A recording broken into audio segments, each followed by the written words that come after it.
So just to continue the thanks, I'd like to thank CSF for the invitation. I've never been to Canada before, so it's a great opportunity for me to come and see another industry in the world. I'd particularly like to thank Susan Hosford and Margaret for their brilliant organisation. I've been looked after really well, so it's been a great opportunity. I've enjoyed the hospitality and the fellowship that I've had so far.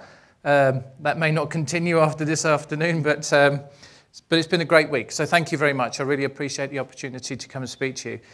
So Susan gave me a brief to say she's been to the UK several times, and she saw me speak, I don't know how many years ago, when we were quite young in the Better Returns programme, and she invited me to come over and give you a presentation on a little bit about the UK industry and where we are, something about our knowledge transfer in terms of improving producers' ability to produce efficiently, and how we evaluate that. So that's what we're going to do over the next sort of 45 minutes.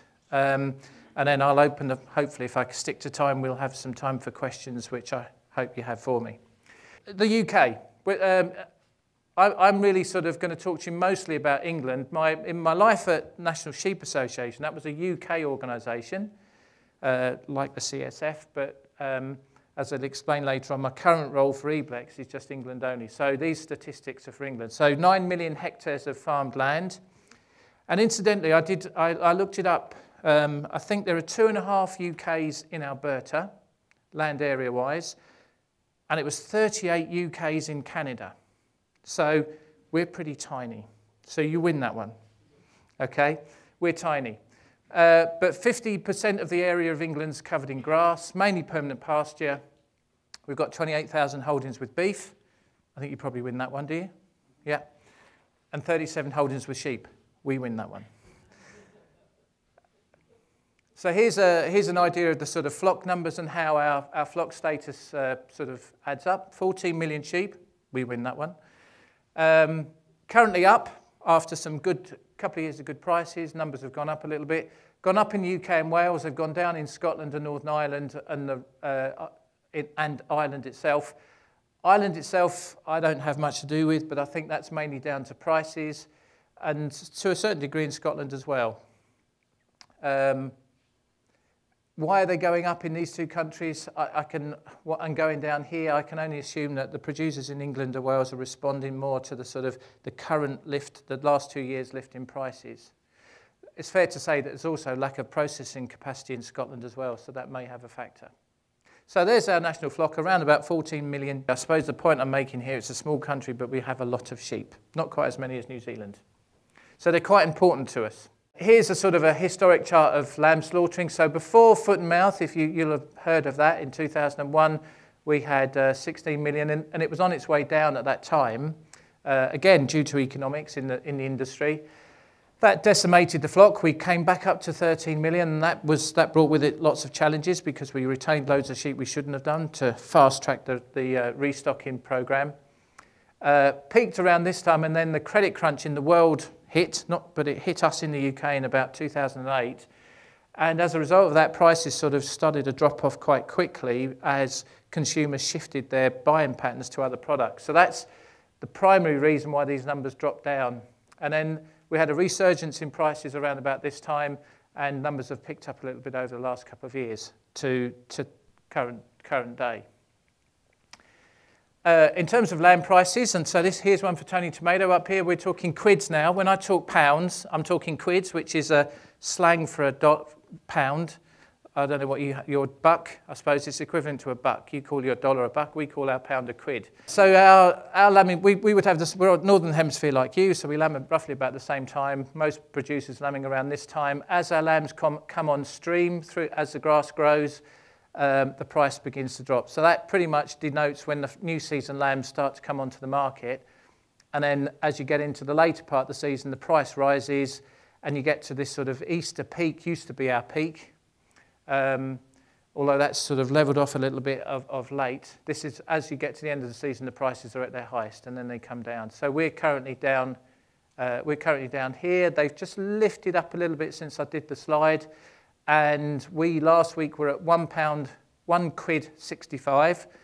which, if my calculations are correct using my currency converter, that's $2.92, which I calculate to be $1.33 per pound live weight. And I apologise if I haven't quite got the way you pronounce it. But so I hope, does that sort of make sense to you? And from what I've seen while I'm over here, that would be quite a bit under what you're currently receiving. Would that be fair to say?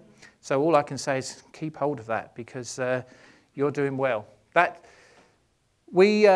What we found when the prices, these are relatively good prices. At live weight prices up here, that's through the roof. As far as we're concerned, that's through the roof in terms of historical prices. And what you then find is that the price to the consumer is that much higher, and consumption over those periods of time does suffer. So the price to the consumer's at a ceiling point in the UK, at least anyway. So we have to, in terms of the future of the industry, we've either got to get more value out of the carcass by selling the cheaper bits for more money, or trying to find markets for bits that we're chucking in the bin, or we as producers have got to be more efficient in the way that we produce the product. And I guess I'm not sure if it's the same over here, but in the UK, the easiest thing for producers to think is that somebody else is going to sort this problem out for me. If I'm not making money, somebody else will sort it out because they're going to do something to improve the price. And the reality is we've got very limited scope to improve that price at the moment while the consumer's paying what she's paying, while other things are at a lower value. So pork and poultry are a fraction of the price of beef and lamb in particular. Lamb is the most expensive protein on our market. So we just can't expect the price to keep going up to dig us out of a problem. We have to improve our efficiency. Carcass weights, we're about, in UK money, 19 kilos.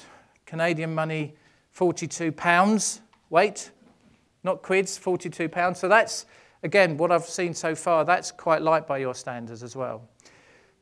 But we would have a limit. I haven't converted that, but if you just add a bit more onto that, 21 kilos would be our ceiling limit.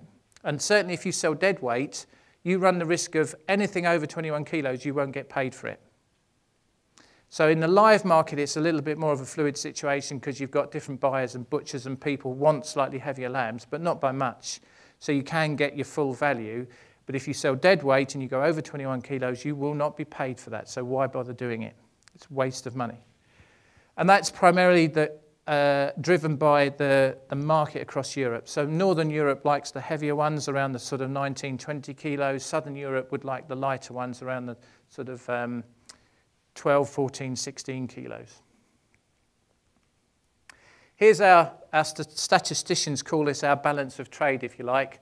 And I just put it in to say, so our national production is around 300,000 tonnes. We import around about 100,000 tonnes every year, and we export around about 100,000 tonnes. It's up a little bit this year. So we have available for the consumer in the UK 300,000 tonnes of lamb to consume. But the important point there is we are exporting over 100,000 tonnes of our product. A third of what we produce goes abroad, and 70% of that goes to France.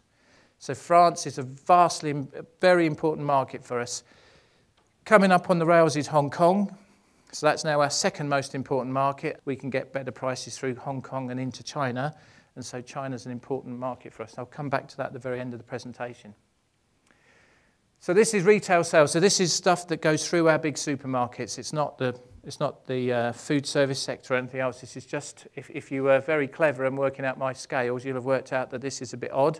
But this is just what's going through retailers. So things were going along quite nicely, and then we hit this credit crunch I talked about, and that's where the retail sales just fell over the next 3 or 4 years until we got to 2012, and they've just started to pick up a little bit in the last couple of years. And that's all about product substitution, basically. They stopped buying lamb and bought more of other things. So that's the background to our industry and where we are at the moment. I wanted to finish off on a bigger picture. So I've told you about the UK situation, and I had the fortune to go to China in September this year, and I've done a couple of presentations really on.